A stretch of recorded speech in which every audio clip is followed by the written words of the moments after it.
बिस्मिल्लाहिर्रहमानिर्रहीम। सवाल यह है कि मसाजिद, इमाम बारगाह और घरों के अंदर कुछ संदूक रखे जाते हैं जिनमें फ़ुक़रा और यतीमों के लिए सदक़ात जमा किए जाते हैं।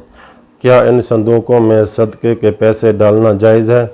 जवाब में आयतुल्लाह सिस्तानी फरमाते हैं, संदूक में पैसे डालना जायज़ है, लेकिन वो सदका तब शुमार होगा जब मुस्तहिक़ तक पहुँचेगा, सिवाय यह कि जब ये हाकिम शरई की इजाज़त से हो।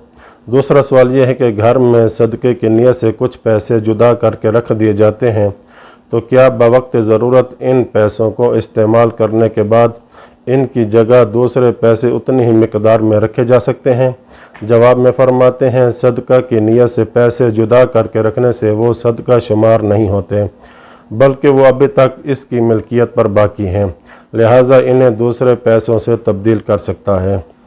तीसरा सवाल यह है कि मुख्तलिफ़ तंजीमों की तरफ से जो सदक़ात जमा किए जाते हैं, क्या इन पैसों को दीगर चीज़ों में तब्दील किया जा सकता है? मसलन सदक़े के पैसे से खाना, लिबास वग़ैरह ख़रीद कर मुस्तहिक़ को दिया जा सकता है? जवाब में फ़रमाते हैं, इन तंजीमों के मुंतज़िम हज़रात हाकिम शरई या सदका देने वालों की इजाज़त से कर सकते हैं।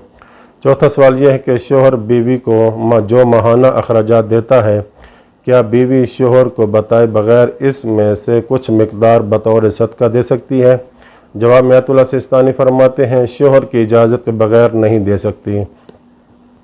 पाँचवा सवाल यह है कि क्या मस्जिद के कामों या आज़ादारी के लिए सदका दिया जा सकता है? जवाब में फरमाते हैं, उमूमी अतियात और इन्फ़ाक़ फ़ी सबीलिल्लाह के एतबार से मसाजिद और आज़ादारी पर ख़र्च किया जा सकता है, मगर सदका फ़ुक़रा के साथ मुख्तस है। छठा सवाल ये है, अगर कोई जानता हो कि सवाली सदक़े का मोहताज और ज़रूरतमंद नहीं है, तो क्या इसे भी सदका न देना जायज़ है? जवाब में आयतुल्लाह सिस्तानी फरमाते हैं, जायज़ है, लेकिन सवाली को खाली हाथ पलटाना मकरूह है, ख़्वाह ये गुमान ही क्यों न हो कि वो मालदार है, इसलिए इसे थोड़ी बहुत मिक़दार दे देनी चाहिए। सातवां सवाल ये है, वो संदूक जो सदक़े के लिए मुख्तस हों, क्या इनमें मौजूद अमवाल को किसी दूसरी खाने पीने की चीज़ या लिबास में तब्दील करके फ़कीर को देना जायज़ है? जवाब में फ़रमाते हैं, ऐसा करना फ़कत इन संदूकों के मुंतज़मीन के लिए जायज़ है, इस शर्त के साथ कि हाकिम शरई की इजाज़त हो या इन संदूकों में सदका डालने वालों से पहले से ही इजाज़त ले ली जाए कि इनके पैसों से खाना, कपड़े और घर वगैरह ख़रीद कर फ़कीर को दिया जाएगा तो भी जायज़ है। आठवां सवाल ये है, वो कपड़े जिनकी कैफियत अच्छी न हो और इस्तेमाल के लायक न हो, तो क्या इन्हें सदका में दिया जा सकता है? जवाब में फ़रमाते हैं, सदका में कोई शर्त नहीं है, बल्कि काफ़ी है कि वो सामान कीमत रखता हो।